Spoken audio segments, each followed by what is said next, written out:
All right, good news for the Florida Panthers as they look to take a 3-0 series lead over the Edmonton Oilers. Sounds like Sasha Barkov is coming back into the lineup tonight. He is at the center of everything this team wants to do offensively and defensively as well, right? But first let's focus offensive wise.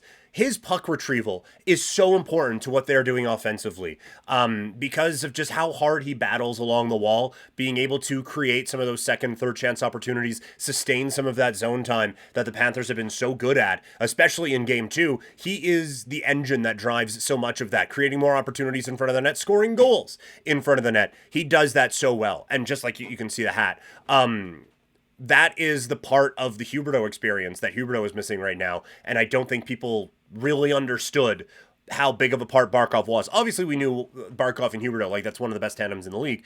But so much of what Huberdeau was able to do was Barkov being able to get the puck and allowing him to create those opportunities. Flames don't have that. That's why Huberdeau is what he is. And Barkov now has a bigger version of that in Matthew Tkachuk, and that's why this team is where they are within 2 wins of hoisting a very big shiny thing in a few days. But he is so important to that. And then defensively, like he's second to none. He is the Patrice Bergeron of this new post-Bergeron generation. He is exceptional out there. And so for him to be back in the lineup tonight is very important, I think, for the Florida Panthers, because they completely controlled the action in game 2. They had great chances. They limited how much Edmonton had the puck. The Oilers tried to make a bit of a push, but it was one-way traffic. It was the Florida Panthers in control there. The big question I have coming into this one now is that power play goal that Rodriguez is able to score. Is that the breakthrough? Is that just a one-off, okay, well, there was a breakdown and they found it? Or have they figured out a way to handle this pressure from Edmonton? Because Edmonton's pressure has worked against Dallas and worked against Vancouver, and now it's worked here against Florida. But so much of that pressure is reliant on getting that puck away.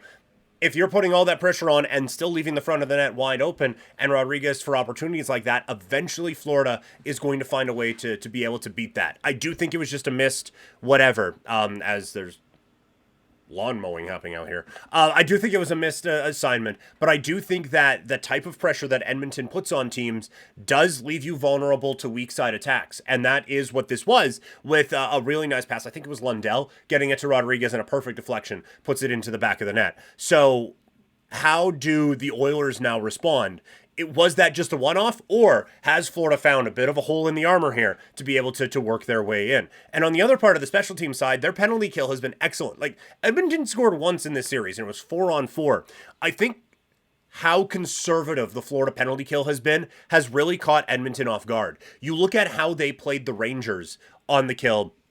It was high intensity, high pressure, in your face against the Rangers. And this one, they've backed off into the box, basically. Like, they've just settled back and let the Oilers do their whipping it around thing. And it hasn't, like, it's led to chances. Obviously, it's McDavid and Draisaitl and Hyman and Bouchard. Like, they're going to get their opportunities. But it has not created all of these great chances that Edmonton has been used to in the past. And so I think this was a tactical decision made by Paul Maurice. When you look at the Rangers power play, so many weapons, not taking anything away from it, one of the most talented teams in the National Hockey League.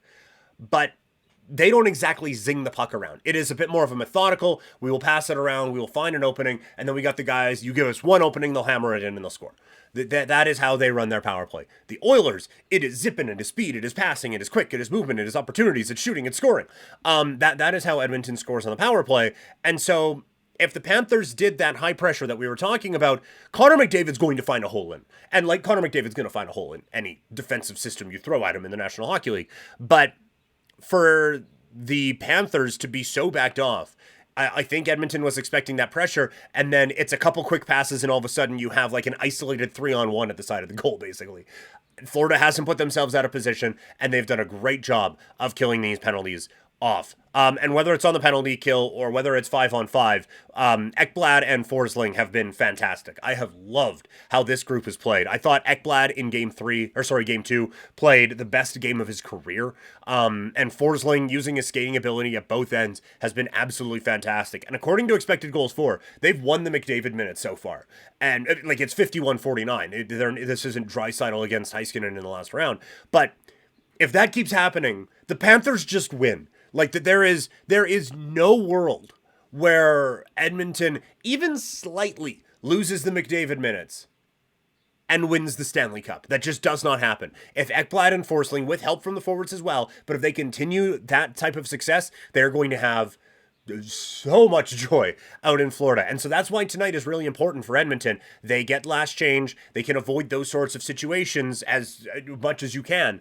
I'm interested to see how they do that and what they kind of try to attack now moving forward. And the last one, Bobrovsky, really good last night, or the other night again. Allows a bad one, but otherwise had a tremendous game. He is feeling unbeatable right now.